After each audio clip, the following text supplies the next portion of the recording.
آج 29 محرم 1446 ہجری مطابق 5 اگست 2024 عیسوی دن پیر بعد نماز عصر جامع مسجد عالیہ کے کانفرنس ہال میں منعقد کی جا رہی ہے۔ شریعت انفارمیشن سروس کی 948ویں نشست عنوان ہے اسلام میں آزادی کا تصور۔ مخاطب کریں گے عالی جناب حافظ محمد اسحاق کمال قادری صاحب۔ میں ادباً گزارش کرتا ہوں عالی جناب حافظ محمد اسحاق کمال قادری صاحب سے وہ شہر نشین پر آئیں اور ہمیں مخاطب کریں۔ ورحمۃ اللہ وبرکاتہ۔ اعوذ باللہ السمیع العلیم من الشیطان الرجیم، بسم اللہ الرحمن الرحیم۔ الحمد للہ رب العالمین، الرحمن الرحیم، مالک یوم الدین، والصلاة والسلام علی سیدنا محمد وآلہ وصحبہ اجمعین، اما بعد۔ قال اللہ جل وعلا فی کتابہ المجید والفرقان الحمید،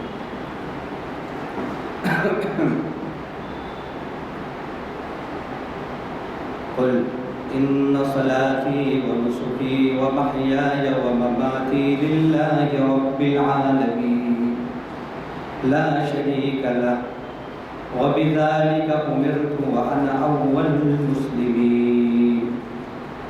صدق اللہ العظیم۔ وقال النبی صلی اللہ علیہ وسلم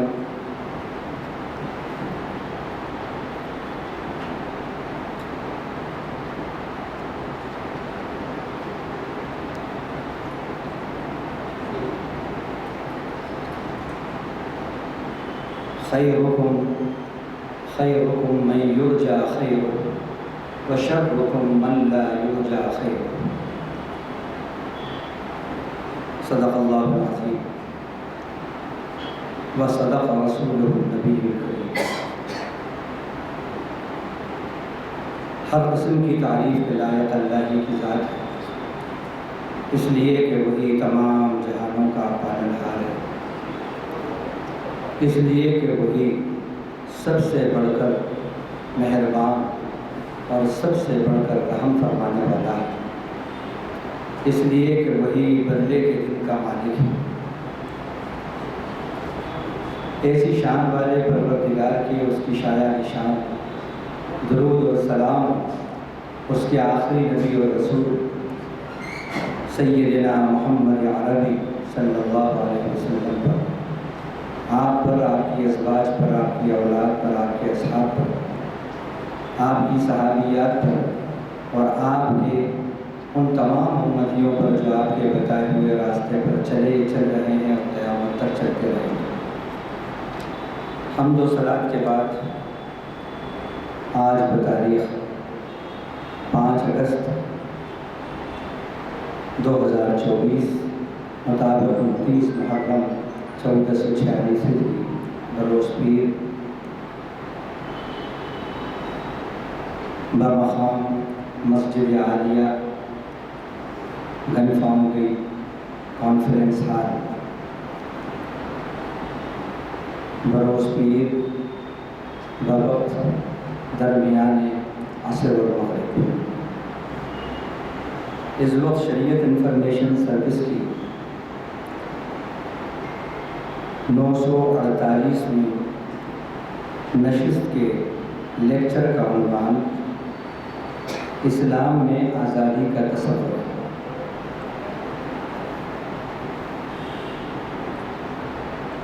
آزادی ایک لحاظ سے بہت اچھی چیز ہے، اگر اس کا مس یوز نہ ہو اور وہ پرنسپلس کے پیرامیٹرز کے اندر رہے اور اس آزادی سے کسی کو نقصان نہ پہنچے، اور وہ آزادی تعمیر والی آزادی ہو، تخریب والی، بربادی والی نہ ہو، اور وہ آزادی اللہ کے احکام کے تابع ہو، تو وہ آزادی بڑی بلیسفل ہے، وہ آزادی ایک بلیسنگ ہے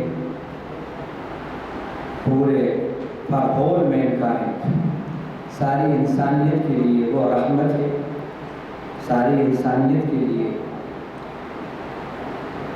وہ ایک ایسڈ ہے، ایک اثاثہ ہے، اور اس ساری انسانیت کے لیے امن و امان کا ایک پیغام ہے۔ لیکن وہ آزادی کہ جو نفس کی خواہشات کے تابع ہو، نفس کی غلامی والی آزادی ہو، بندوں کی غلامی والی آزادی ہو، اور رب کی اطاعت سے بغاوت پر بیس کرتی ہو، دولت پر بیس کرتی ہو، یا کرسی پر بیس کرتی ہو، اور بجائے اللہ کے بندوں کے فائدے کے، جس سے اللہ کے بندوں کو نقصان پہنچتا ہو، یقیناً یہ آزادی ایک قرض ہے، ایک لعنت ہے، ایک نحوست ہے خود اس شخص کے لیے جو اس کا کرنے والا ہے، اور دوسروں کے لیے بھی۔ اب اسلام نے آزادی کا جو کانسیپٹ دیا ہے، آج آپ کے سامنے 4 سیکشنز کے اندر ہم کو بتائیں گے، یا 4 پوائنٹس پہلے اس میں ہم بتائیں گے۔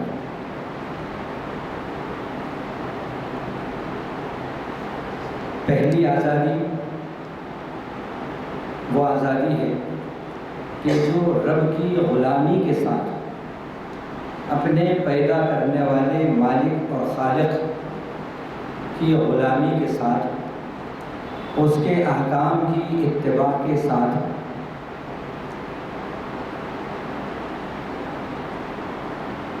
تو یہ غلامی باعث رحمت ہے۔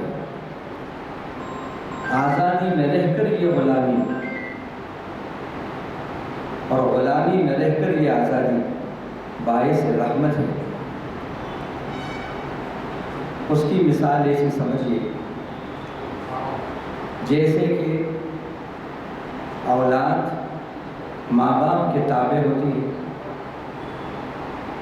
ماں باپ کی فرما بردار ہوتی ہے۔ جتنے ماں باپ کی فرما بردار ہوگی، جتنی ماں باپ کی بڑائی کو، ان کی اچھائی کو قبول کرے گی، اور ان کا جتنا کہنا مانے گی، جتنے ان کے لیے اوبیڈینٹ ہوگی، اتنے ہی اس کے لیے ماں باپ سے فیض حاصل کرنا آسان ہوگا۔ اور اولاد اگر ماں باپ کے مقابلے میں، ان کی مرضی کے مقابلے میں، ان کے حکموں کے مقابلے میں سرکش ہو جائے اور ان کی بڑائی کو تسلیم نہ کرے، تو پھر جیسے ماں باپ سے فیض اٹھانا چاہیے، ان کے کیپٹل سے جیسا فیض اٹھانا چاہیے، وہ نہیں اٹھا سکتی۔ تو جو اولاد اپنے ماں باپ کی فرما برداری کرے، بالکل اسی طرح اللہ کی غلامی کیا ہے؟ اللہ کی غلامی ایسی ہے جیسے کہ فرما بردار اولاد اپنے ماں باپ کی غلام ہوتی ہے۔ فرما بردار اولاد اپنے ماں باپ کی کیسے غلام ہوتی ہے؟ کوئی بھی اس غلامی پر ان کو بلیم نہیں کرتا، بلکہ سب کہتے ہیں کہ تم بہت سعادت مند ہو، اور ماں باپ کا نام لے کر کہتے ہیں کہ وہ بڑے سعادت مند ہیں کہ ان کو ایسی اولاد ملی۔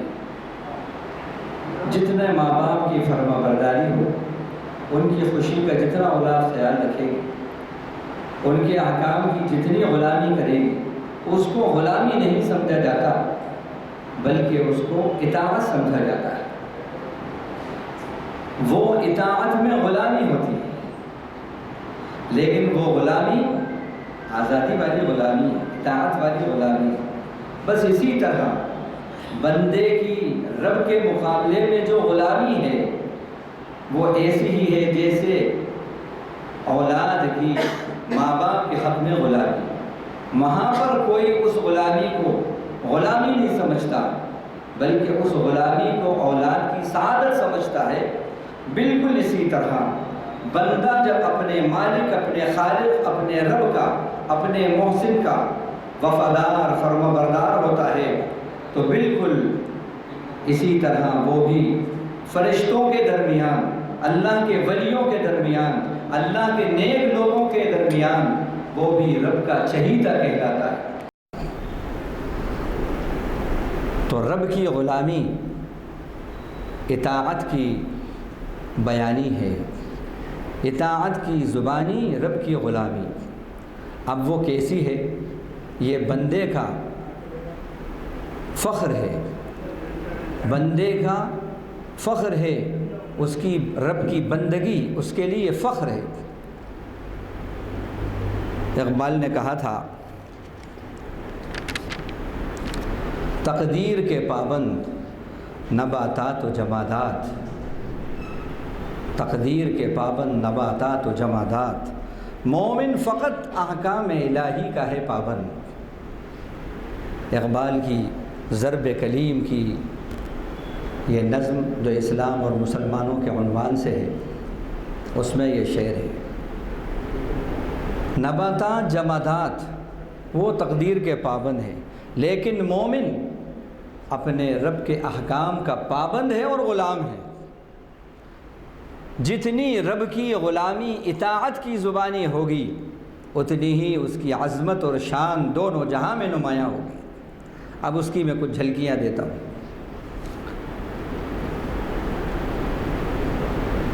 آقائے کائنات، رب کائنات کے مقابل غلامی اور مخلوق کائنات کے مقابل سرتاجی ہے۔ رب کی غلامی نام ہے رب کی بندگی کا، یعنی رب کے احکام کی پابندی کا۔ کچھ مثالیں، سورۃ الاعراف آیت نمبر 162 جو ابھی آپ کے سامنے ہم نے تلاوت کی، اس میں اپنے مالک، اپنے خالق، اپنے آقا کی غلامی کیسی ہو اس کی جھلکیاں دکھائی ہیں اللہ نے۔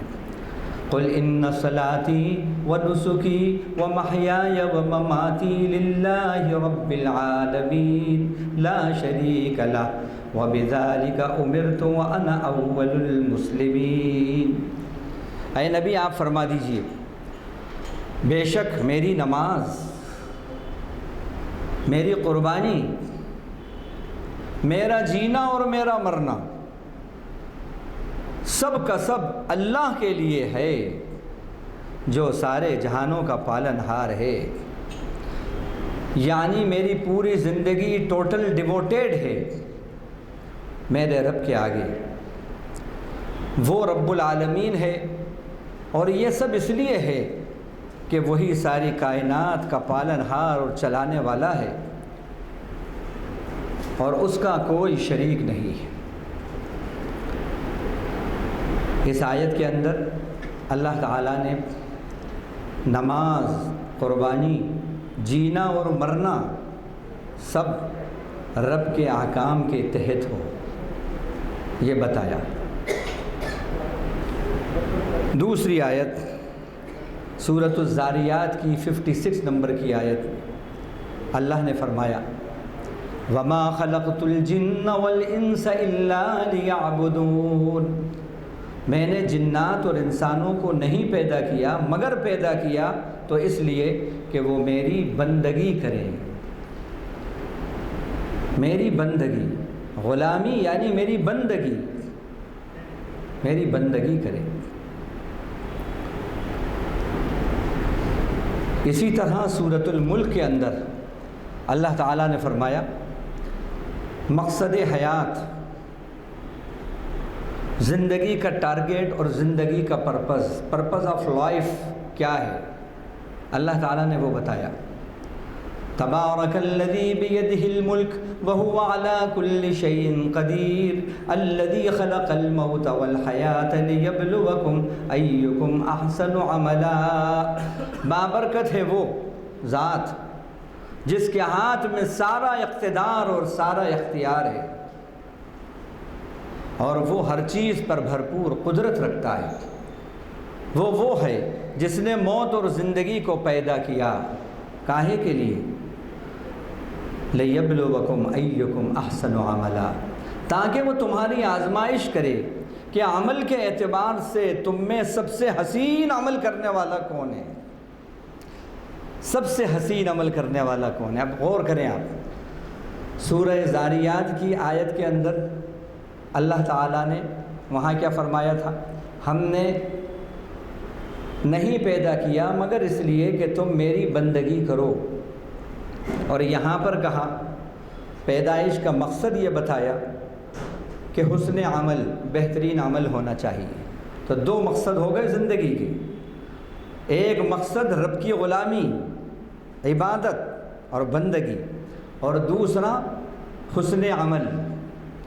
آپ لاکھ عبادت گزار ہیں، ہزار آپ کے سجدے ہیں، ہزار آپ کے عمرے ہیں، 50 حج ہیں آپ کے، لیکن اگر آپ کا عمل حسین نہیں ہے، تکلیف دہ ہے، بھلے ہی آپ کی پیشانی کے اوپر کتنا ہی بڑا ٹیکا نمازی کا آ جائے، عبادت میں آپ کتنے ہی بڑے ہوں، لیکن عمل میں اگر حسن نہیں ہے آپ کے، تو اللہ کے یہاں گویا کہ آپ کی زندگی کا جو مقصد ہے وہ آپ کو حاصل ہی نہیں ہوا اللہ کی نظر میں۔ اسی طرح اللہ فرما رہے ہیں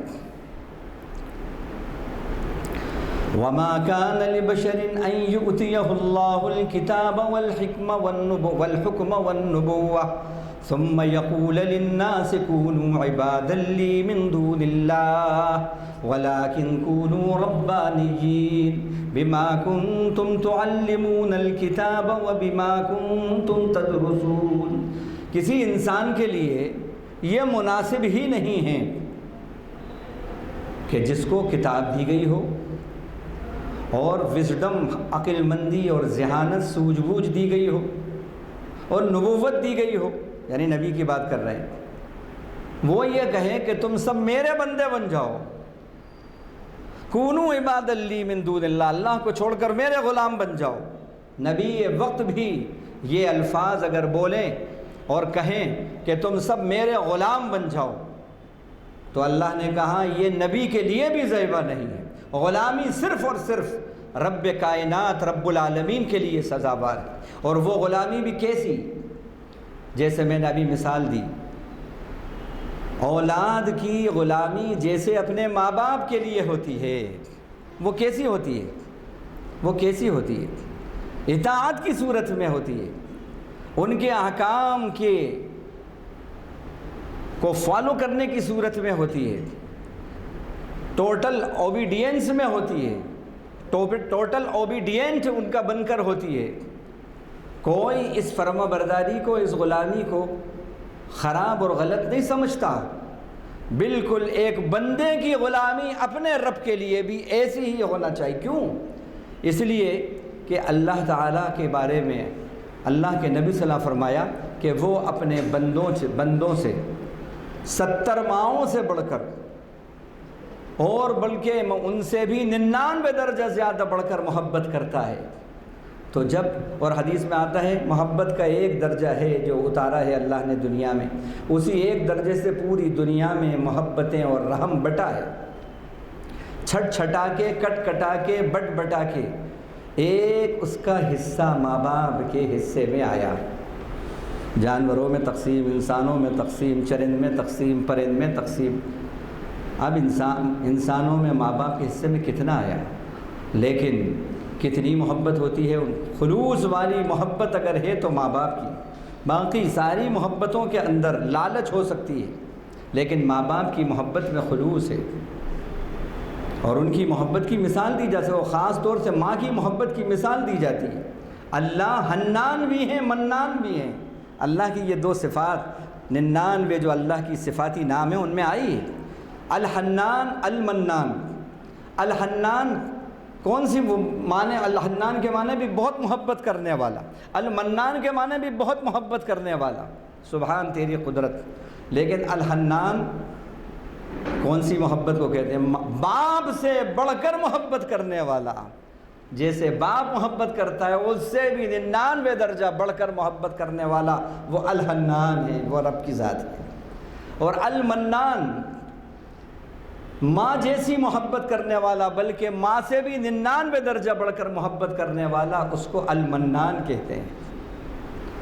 تو جیسے اولاد ماں باپ کے لیے فرما برداری اور غلامی قبول کرتی ہے، ماں باپ کی غلام ہوتی ہے، بالکل اسی ٹائپ کی غلامی بندہ اپنے اس سے بڑھ کر اپنے رب کے لیے پیش کرے، اور یہ فخر ہے اس کے لیے۔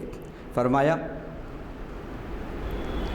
تو یہاں یہی بات کہی سورہ آل عمران کی 79 نمبر کی آیت میں۔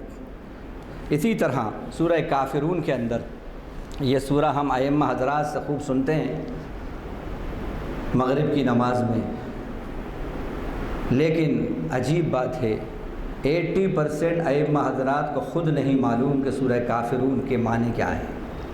ان سے پوچھئے امام صاحب ابھی آپ نے جو کافرون بار بار لا عبدو لا عبدو لا عبدو کہا، اور ماشاءاللہ آپ 20,000 15,000 تنخواہ پا رہے ہیں، 25,000 تنخواہ پا رہے ہیں، کم سے کم مقتدیوں کی رہنمائی کر دیں، ایک سا خالی اس صورت کا ترجمہ کر دیں، ٹائیں فش اللہ ماشاءاللہ۔ قل یا ایھا الکافرون، اللہ تعالیٰ بندگی اور غلامی کیسی ہے وہ بتا رہے ہیں۔ قل یا ایھا الکافرون، اے نبی آپ فرما دیے، اے نافرمانو، خدا کے نافرمانو، لا اعبد ما تعبدون، تم جن جن کی پرستش کرتے ہو میں ان کی پرستش اور غلامی نہیں کرتا، میں ان کی عبادت نہیں کرتا، ولا انتم عابدون ما اعبد، اور میں جس کی عبادت اور پرستش کرتا ہوں تم اس کی نہیں کرتے، ولا انتم عابدون ما اعبد، پھر تکرار ہے، اور تم نہیں کرتے اس کی بندگی جس کی میں بندگی کرتا ہوں، تم اس کے غلام نہیں جس کا میں غلام ہوں، ولا انا عابد ما عبدتم ولا انتم عابدون ما اعبد لکم دینکم ولی دین، تمہارے لیے تمہارا دین، میرے لیے میرا دین۔ کیا مطلب؟ یہ بار بار جو تکرار ہے، مطلب یہ ہے کہ بندہ مومن کو اس صورت کے اندر رب کی بندگی اور رب کی غلامی سکھائی گئی ہے۔ اب بہت سے ہمارے برادران وطن ہیں جن کی دیویوں میں ایک دیوی لکشمی کی بھی ہوتی ہے، دیپاولی میں جس کی پوجا کرتے ہیں لکشمی، وہ کائے کی دیوی ہے، دولت کی دیوی ہے، لکشمی کی دیوی ہے، ڈبلو کی دیوی ہے، اس کی پوجا پاٹ ہوتی ہے۔ تو اس میں سب آگے ہے اللہ کے نافرمانوں، تم نے جس کو اپنا خدا مان لیا ہے، جس کو اپنا خدا مان لیا ہے، معبود مان لیا ہے، میں ان سارے معبودوں کو ریجیکٹ کرتا ہوں، ان کی بندگی اور غلامی کو ریجیکٹ کرتا ہوں، میرا رب ساری کائنات کا جو رب ہے میں اس کا غلام ہوں، میں اس کا بندہ ہوں۔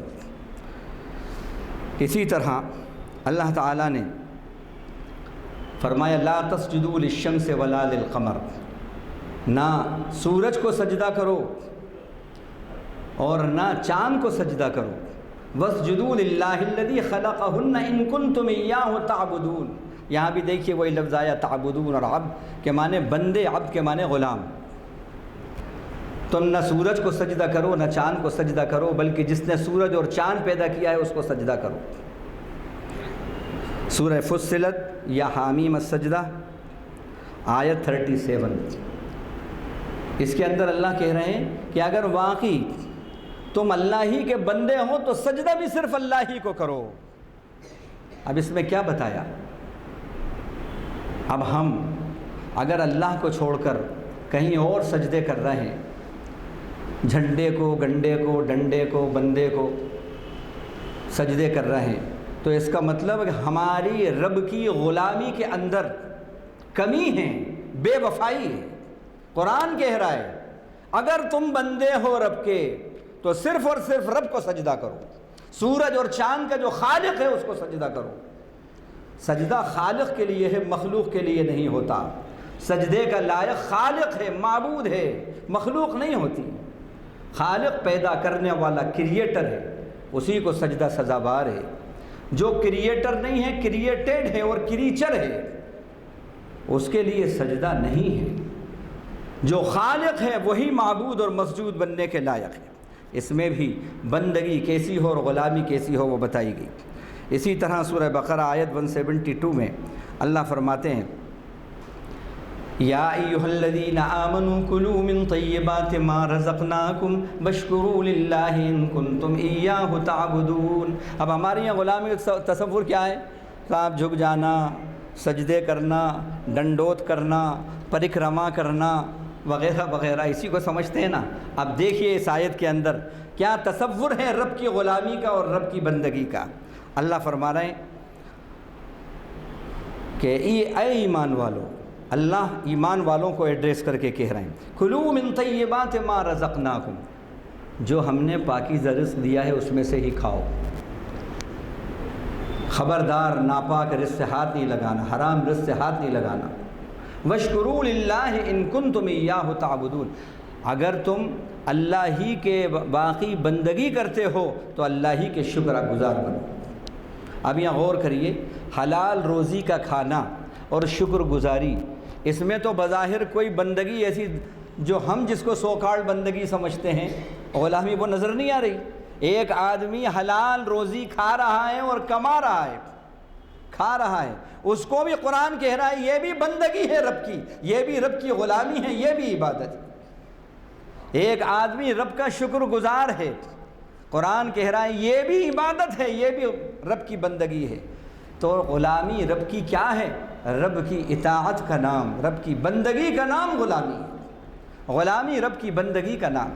اللہ کے نبی ایک جگہ سے گزر رہے ہیں، صحابہ ساتھ ہیں، ایک شخص کو دیکھا کہ وہ محنت کر رہا ہے، صحابہ نے دیکھا محنت کر رہا ہے، پسینہ پسینہ ہو رہا ہے، تو ان میں سے ایک نے کہا کیا اچھا ہوتا اگر یہ پسینہ اللہ کے راستے کے اندر بہاتا، یعنی ہمارے ساتھ جہاد میں نکلتا، جیسے ہم جہاد میں نکلے اپنی جان ہتھیلی پہ رکھ کر، تو کیا اچھا ہوتا۔ تو آپ صلی اللہ علیہ وسلم نے یہ سن لیا، فرمایا کس نے کہا یہ؟ صحابی نے کہا میں نے کہا۔ آپ نے فرمایا اگر یہ محنت اس لیے کر رہا ہے کہ حرام سے بچ رہا ہے، اپنے بچوں کو، اپنی اولاد کو حلال لقمے کھلانے کے لیے کر رہا ہے، یہ بھی اللہ کا راستہ ہے، تم وہی کیوں سمجھتے ہو کہ صرف تم جو نکلو جہاد میں یہی اللہ کا راستہ ہے؟ دیکھا آپ نے، یہ ہے بندگی۔ اس بندگی کو غلامی کہیے، اور یہ غلامی ہزارہا افتخار والی غلامی ہے۔ اللہ ہم سب کو یہ غلامی نصیب کرے۔ اسی طرح فرمایا اب رحمان کے جو بندے ہیں، جو غلام ہیں، رب کے جو وفادار ہیں، ان کے اعمال، ان کے کریکٹرسٹکس کیا ہونا چاہیے، ان کی کوالٹیز کیا ہونا چاہیے، وہ اللہ نے بتائیں۔ سورۃ الفرقان ورس نمبر 63، وعباد الرحمن الذين يمشون على الأرض هونا وإذا خاطبهم الجاهلون قالوا سلاما۔ اب یہاں سے کئی آیتیں ہیں جو آگے چلتی ہیں۔ رحمان کے بندے اور غلام تو وہ ہیں جو زمین پر نرمی کے ساتھ چلتے ہیں، اترا کر نہیں چلتے، وی کا نشان بنا کر، چھوٹا سا الیکشن جیتے تو وی کا نشان بنا کر کیا اترا رہے ہیں، کہیں ان کو نقصان کہیں ان کو نقصان۔ جا رہے ہیں رب کے عبادت کے لیے جا رہے ہیں، لیکن وہ عبادت کی یاترا جو ہو رہی ہے تو کیسی یاترا ہے؟ کسی کی کار پھوڑ رہے ہیں، توڑ رہے ہیں، کسی کے گھر کو نقصان پہنچا رہے ہیں، کسی انسان کو نقصان پہنچا رہے ہیں، اور گنگا جل لے کر آ رہے ہیں۔ بندگی اور غلامی کی جا رہے ہیں. ہمارا اشارہ کدھر ہے آپ سب سمجھتے ہیں, سمجھ سکتے ہیں. رحمان کے جو غلام ہوتے ہیں, جو رحمان کے بندے ہوتے ہیں, وہ کیسی غلامی ہے ان کی اور وہ کیسے غلام ہیں. وہ چلتے ہیں تو ان کے چلنے کے اندر ایک بردباری ہوتی ہے, اتراہٹ نہیں ہوتی. وَإِذَا خَاطَبَهُمُ الْجَاهِلُونَ قَالُوا سَلَامًا, اور جب جاہل ان سے مخاطب ہوتے ہیں تو سلامتی کی بات کرتے ہیں, لڑائی جھگڑے کی بات نہیں کرتے. وَالَّذِينَ يَبِيتُونَ لِرَبِّهِمْ سُجَّدًا وَقِيَامًا, اور وہ ہیں رات میں کبھی قیام میں کبھی سجدے میں اپنے رب کے لیے گزار دیتے ہیں. اور وہ ہیں کہ وَالَّذِينَ إِذَا ذُكِّرُوا بِآيَاتِ رَبِّهِمْ لَمْ يَخِرُّوا عَلَيْهَا صُمًّا وَعُمْيَانًا, جب اللہ کی آیتیں ان کے سامنے پڑھ کر سنائی جاتی ہیں تو گونگے اور بہرے ہو کر نہیں گر پڑتے. حالانکہ اللہ کی آیتیں تو اگر کوئی گونگا اور بہرا بھی اس کو قبول کر لے تو وہ بھی نقصان والی نہیں ہیں, لیکن اللہ کی آیتوں میں بھی غور و فکر کرتے ہیں قبول کرنے میں. یہ ہے غلامی. یہ ایسے نہیں ہے کہ بس آنکھیں بند کر کے جو آئے کرو, پوری ہوش حواس کے ساتھ اللہ کی غلامی ہونا چاہیے. اب حدیث کے اندر آتا ہے ان تعبد اللہ کأنک تراہ فإن لم تکن تراہ فإنہ یراک. احسان کیا ہے؟ حضرت جبریل آئے انسانی شکل میں اور اللہ کے نبی صلی اللہ علیہ وسلم چند سوال کیے, اس کو حدیث جبریل کہا جاتا ہے. پوچھا انہوں نے کہ احسان کیا ہے, کچھ اور بھی سوال تھے لیکن ہمارا ٹاپک سے ریلیٹڈ جو حدیث ہے وہ بتا رہے ہم, جو ٹکڑا ہے. پوچھا انہوں نے احسان کیا ہے, اللہ کے نبی نے جبریل سے پوچھا تو جبریل نے کہا ان تعبد اللہ کأنک تراہ فإن لم تکن تراہ فإنہ یراک. دیکھیں یہاں لفظ غلامی اور بندگی استعمال کیا ہے. وہ یہ ہے کہ تو رب کی جب بندگی کر تو یہ سمجھ کے کر کہ گویا تو رب کو دیکھ رہا ہے, اور یہ نہیں سمجھ سکتا تو یہ سمجھ کے رب تجھے دیکھ رہا ہے.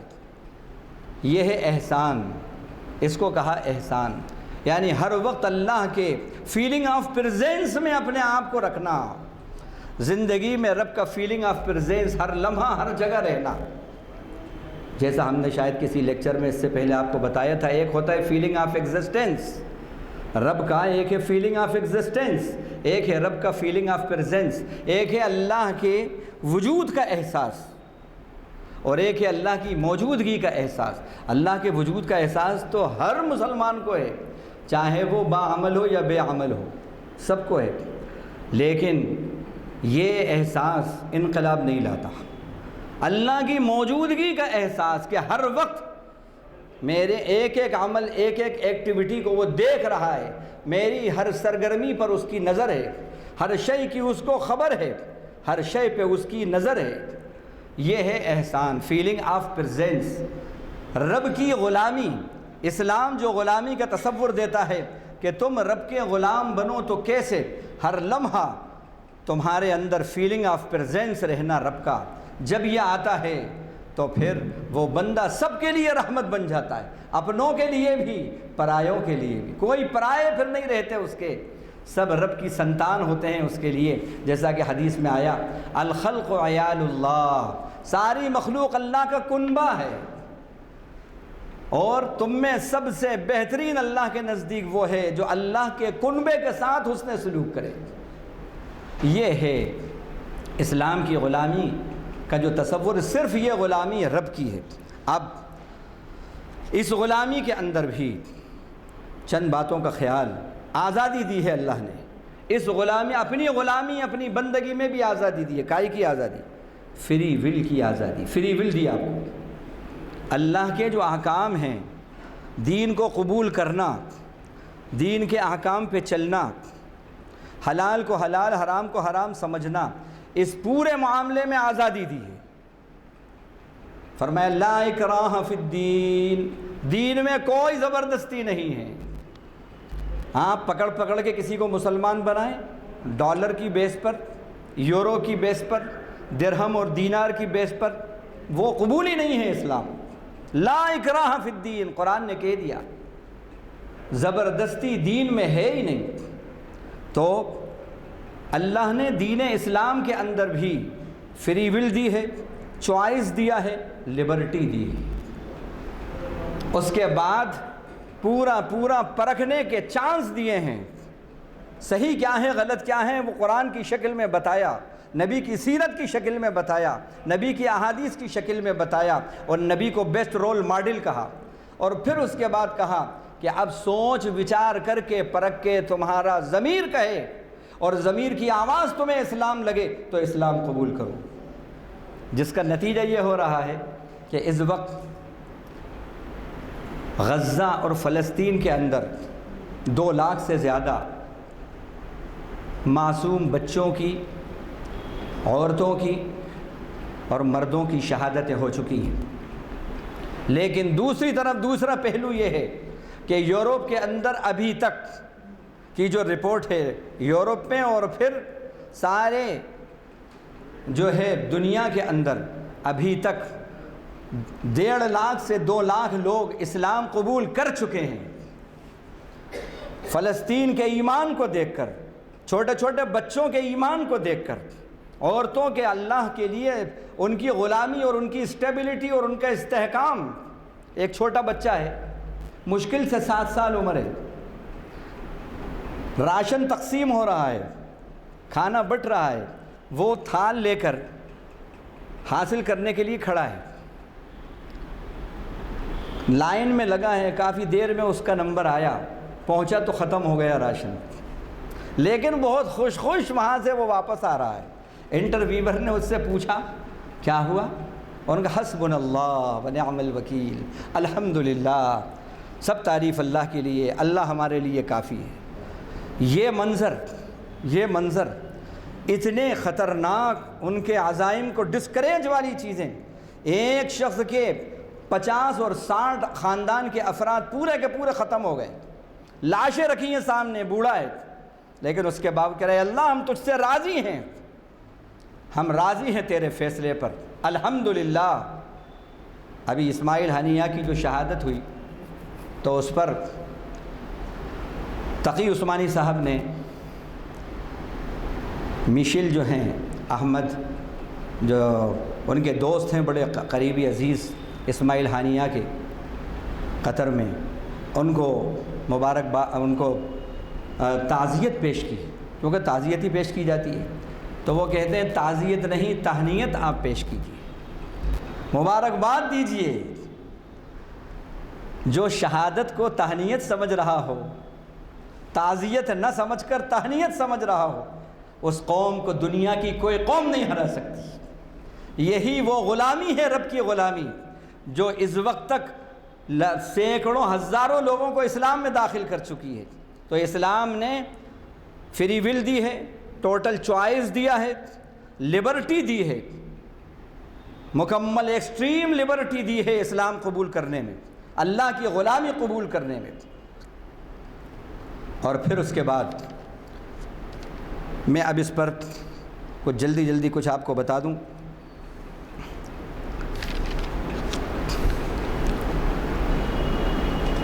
ایک تو مثال لا اکراہ فی الدین کی دی، 56 نمبر کی آیت ہے سورہ بقرہ کی۔ ایک جگہ فرمایا سورہ کہف میں 29 نمبر کی آیت میں فمن شاء فلیؤمن ومن شاء فلیکفر۔ سامنے ہم نے پیغام دے دیا ہے اسلام کا، ہمارا نبی بات کہہ رہا ہے تم سے، اسلام سامنے پیش کر دیا۔ اب اس اسلام کو تم میں سے جو دل چاہے ایمان لائے، تم میں سے جو دل چاہے انکار کرے۔ تلوار کے زور پہ اسلام نہیں پھیلا، ایک جگہ بھی تلوار کے زور پہ نہیں پھیلا، نہ درہم سے پھیلا، نہ دینار سے پھیلا، نہ ڈالر سے پھیلا، صرف اور صرف اللہ کی معرفت سے پھیلا۔ اس کے بعد کہا اللہ کے نبی سے افانت تکرہ الناس حتی یکونوا مومنین، سورہ یونس آیت نمبر 99 میں، اے نبی کیا آپ لوگوں کو مجبور کریں گے ایمان لانے کے لیے؟ بالکل مجبور نہیں کرنا ہے، آپ خالی پیش کرنا ہے ان کو۔ میں یہ اس لیے بتا رہا ہوں کہ اسلام نے فری ول دی ہے، چوائس دیا ہے، لبرٹی دی ہے پوری کی پوری اسلام کو قبول کرنے کے لیے۔ پرکھو، اور پھر اس کے بعد رب کی غلامی تمہارے لیے سرمایہ افتخار ہے یا نہیں؟ اگر ہے تو قبول کرو۔ تمہارے دل کی آواز ہے یا نہیں؟ ضمیر کی آواز ہے یا نہیں؟ لگے کہ ہے تو قبول کرو۔ فرمایا لست علیہم بمسیطر، غاشیہ 22 کے اندر، آپ ان کے اوپر داروغہ نہیں ہے کہ پکڑ کے ان کو اسلام میں لائیں۔ لکم دینکم ولی دین، لِيَهْلِكَ مَنْ هَلَكَ عَنْ بَيِّنَةٍ وَيَحْيَىٰ مَنْ حَيَّ عَنْ بَيِّنَةٍ۔ سورہ انفال میں 22ویں نمبر کی آیت میں اللہ فرماتے ہیں جو جیے گا دلیل کے ساتھ جیے گا، ہر مومن دلیل پر جی رہا ہے، ایک مسلمان پورے دلیل پر جی رہا ہے، اور جو خدا کا انکار کرنے والا ہے وہ مرے گا تو وہ بھی دلیل پر، اپنی نافرمانی کی دلیل پر مرے گا۔ والذین، یہ تو ہم نے آپ کو بتا دیا۔ اب اس کے بعد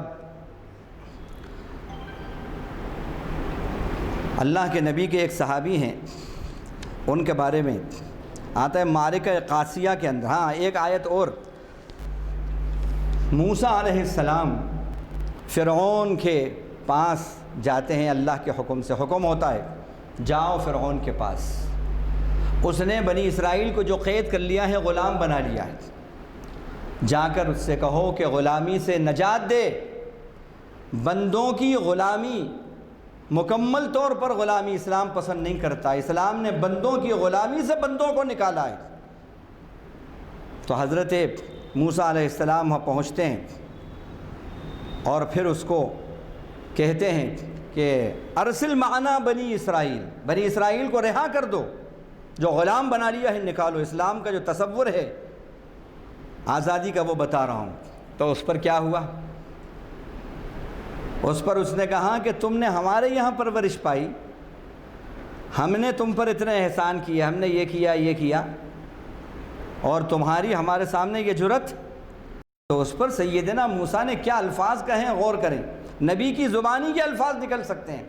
وَتِلْكَ نِعْمَةٌ تَمُنُّهَا عَلَيَّ أَنْ عَبَّدتَّ بَنِي إِسْرَائِيل، تو نے بنی اسرائیل کو غلام بنا لیا، اور اس غلامی کو نعمت کہہ رہا ہے، تو اس غلامی کو نعمت کہہ رہا ہے، تو نے میری قوم بنی اسرائیل کو غلام بنا لیا، غلامی کے کام لے رہا ہے، اور اس کو تو نعمت کہہ رہا ہے۔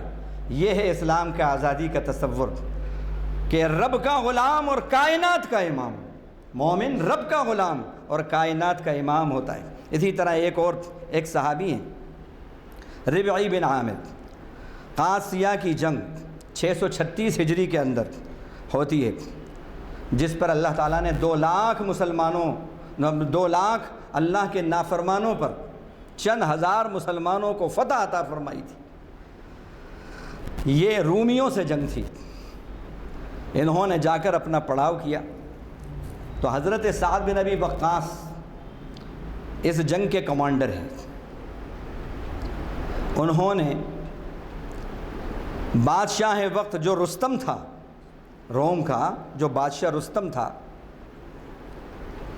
اس کے کہنے پر حضرت ربعی بن عامر کو بھیجا، کہا کسی شخص کو بھیجو کہ تم جس بات کو کہہ رہے ہو کاہے کے لیے آئے ہو، مقصد کیا ہے تمہارے یہاں پڑاؤ ڈالنے کا، بھیجو کسی شخص کو وہ ہمیں بتائے۔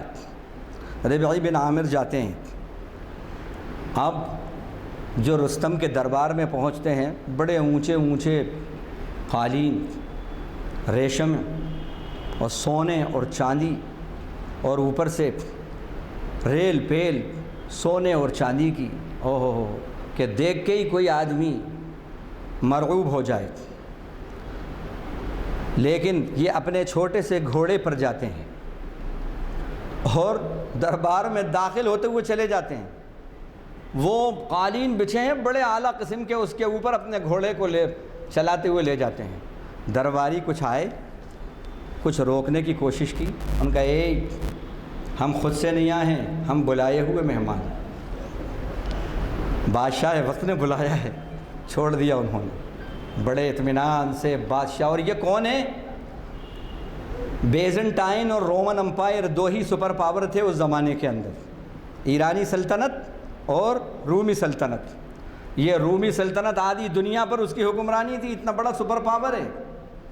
یہ اپنے گھوڑے پر بیٹھ کر وہاں پہنچے ہیں، اور اس کے کا جو سنگھاسن تھا، اس کا جو تخت تھا پائے تک، اس کے پاس پہنچے ہیں، اور ایک اسی کے تخت سے اپنے گھوڑے کی رسی باندھ دی، اور اس کے بعد پہنچے۔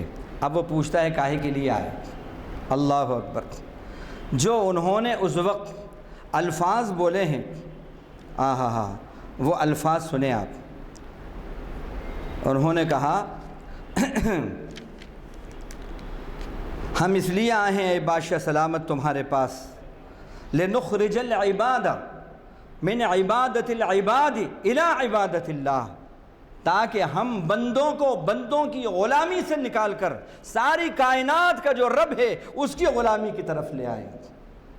لنخرج من ضیق الدنیا الی سعتھا، تاکہ ہم دنیا کی تنگی سے تم کو نکال کر دنیا کی وسعتوں کے طرف لائیں۔ کیا الفاظ ہیں ان کے، کیا الفاظ ہیں۔ وہ بڑا متاثر ہوا اور قریب تھا کہ اسلام قبول کرتا، لیکن اس کے درباریوں نے روک دیا اس کو۔ پھر خیر آخر میں جنگ ہوئی، اللہ تعالیٰ نے فتح و نصرت عطا فرمائی۔ تو یہ میں بتا رہا ہوں اسلام نے جو تصور دیا ہے غلامی کا، وہ کیا، صرف رب کی، اپنے مالک اپنے خالق کی غلامی، اور وہ بھی کیسی، جیسے فرما بردار اولاد کی غلامی اپنے ماں باپ کے لیے ہوتی ہے، ایسی غلامی رب کے لیے۔ وہ غلامی عیب والی نہیں ہے، وہ افتخار والی غلامی ہے، اور باقی کائنات کا امام ہے، کائنات کا امام۔ اب 5 منٹ میں انشاءاللہ کوشش کریں گے سمیٹنے کی۔ اب مسئلہ آتا ہے غلامی کا مسئلہ۔ یہ اکثر مستشرقین اورینٹیلسٹ جو ہیں وہ کہتے ہیں صاحب اسلام نے تو غلامی کا تصور دیا، تو سن لیں چند باتیں۔ یہ غلامی کا تصور اسلام نے نہیں دیا، یہ تصور تو صدیوں سے، یہ کاروبار غلاموں کا تو صدیوں سے، بانیوں کا اور غلاموں کا کاروبار صدیوں سے چلا آ رہا تھا، اسلام سے پہلے سے چلا آ رہا تھا۔ جنگوں میں قیدیوں کو غلام بنایا جاتا تھا، شب خون مار کر غلام بنا لیا جاتا تھا، طاقتور کمزور کو غلام بنا لیتا تھا، غلاموں سے، جانوروں سے بدتر سلوک غلاموں کے ساتھ کرا جاتا تھا، کھانے کو بالکل ان کو نہ دیا جاتا تھا، انہی سے بہترین کھانا پکوایا جاتا